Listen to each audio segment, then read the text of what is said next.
think we're going to be on this for a while. This is a bit where we love this. We're passionate about this, aren't we? This one. How long have we got? Yeah, how long have we got? Welcome back on the couch with Authentic Beauty Concept. This is Adam Garland. This is Cofone, and we are back. Any specific trends or hairstyles you feel will be popular in the upcoming season? I am going straight back to fantasy, straight back to Margiela. Yeah. I think we will see more drama, more adventure, more, not chaos, but sort of, I think fantasy. That, you know, we are in a world where we can express ourselves so freely. It would be nice to see sort of like a reference to Farrah Fawcett, which was very iconic of an era. It would be, and you mentioned the 60s, it would be quite nice to have a moment, like, not where everyone's the same, no, but that feeling. Yeah, you know, maybe some more theatre, maybe some more drama.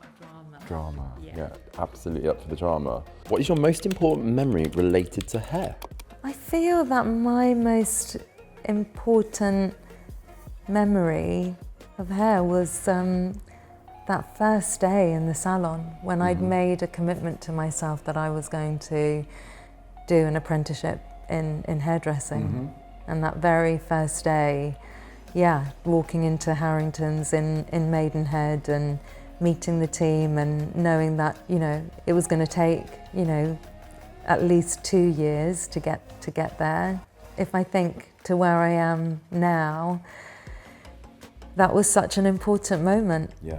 And so, and the team, you know, Eamon Borum, Esty Carton, Darren Baines, Vicky, Louise, they just, they all had such a huge impact on, you know, the hairstylist that I am today. Yeah. And you? Well, I was very fortunate to finish at Vidal Sassoon when I was 17, 18. I did an intense 9 months course. I'd done a little bit of hairdressing before that, and I walked into Vidal Sassoon. It was either going to be a Vidal Sassoon course or a competitor course, who's a very modern high street brand. And that brand had sort of such great visuals. It was very like forefront, they were everywhere, and that's definitely where my little ego was wanting to go. But someone who was totally not industry related said to me, do the Vidal Sassoon course. And I was like, oh, well, listen to this person. And I arrive on day one, and I get given a Bible of hairdressing for Vidal Sassoon that's in black and white with old ladies with these funny haircuts. And I'm thinking, I've just paid a third more to do this course. My ego wants to be in that room doing all that fancy stuff. And it wasn't really until 5 or 6 years after I'd been through the process of Sassoon that the penny really dropped. Yeah. And throughout my career over the last sort of 20 years, having that foundation and that fundamental has taken me all over the world, living in Asia, living in Europe. It just gave me a pathway. It was almost like you get through the door. And now in session, when I'm teaching or when I'm working, I just realised that level of discipline. Which I guess I take for granted or took for granted. I was trained by Annie Humphreys, Tim Hartley, you know, hair icons. I had no idea who they were at the time. But yeah, I think my most important hair-related memory has to pay homage to my Sassoon days. Yeah. What advice do you have for an aspiring hairstylist entering the fashion industry? I think we're going to be on this for a while. This is a bit where we love this. We're passionate about this, aren't we? This one. How long have we got? Yeah, how long have we got? So the best advice I can give anyone who is looking to transition from the salon environment into session and wants to specifically work at Fashion Week and on fashion shoots, you just have to be patient and you have to be prepared to kind of go backwards a little. Well, actually quite a lot, because the skills that you need to have to be a session hairstylist, to work in fashion, are just really different to those that you will have nurtured working in a salon. I have a take on that, which is we're not speaking a different language, we're just talking a different dialect. Because I think sometimes Yeah, people are like, absolutely. forget everything you know, Yeah, and yeah, I yeah, hate yes, that observation. yes, It's like, yeah.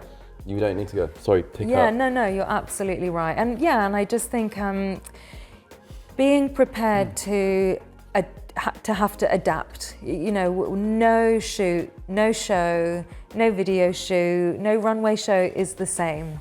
No environment that we have to prepare the model or the artist in is the same. And so, you know, something that I'm always talking about with my team that support me at Fashion Week is, you know, don't think just about hair. Think about all the other things that are, you know, equally important, if not more important sometimes. You know, if you don't know how to read a room, adapt to the environment, you know how to set up, know how to say, you know, is it possible to get another table, please? Can we now just turn the table?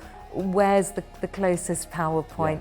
So yeah, it's, you know, it's very obvious. And to pick up there, if you don't mind me, like, the team are a reflection of you and I. Yeah, sure. And if my team absolutely. come in, and I have had some experiences where they're like, move that in table, or Adam wants that, and they start demanding on my behalf, and I'm like horrified. I'm like, where does that come from? That's not who I am. You've been with me a couple of seasons, and now you're flexing you don't want to be flexing that around me, you know? But I think those people filter out, don't they?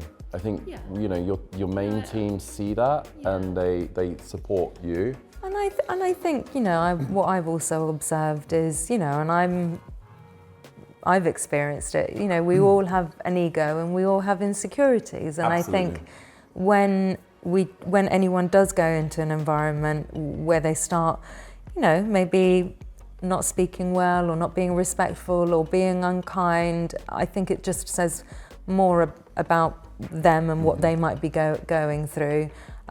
So again, in my kind of, you know, mentoring of my team, I always say, you know, you have to do this and be prepared to be in it for the long game. And with that, it just always comes back to those key things.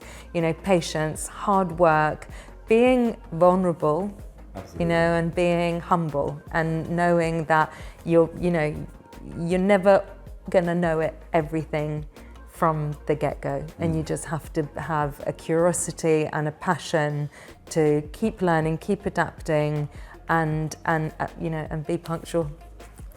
My number one, punctual. Always be 15 minutes early, like minimum be 15 minutes early, and absolutely.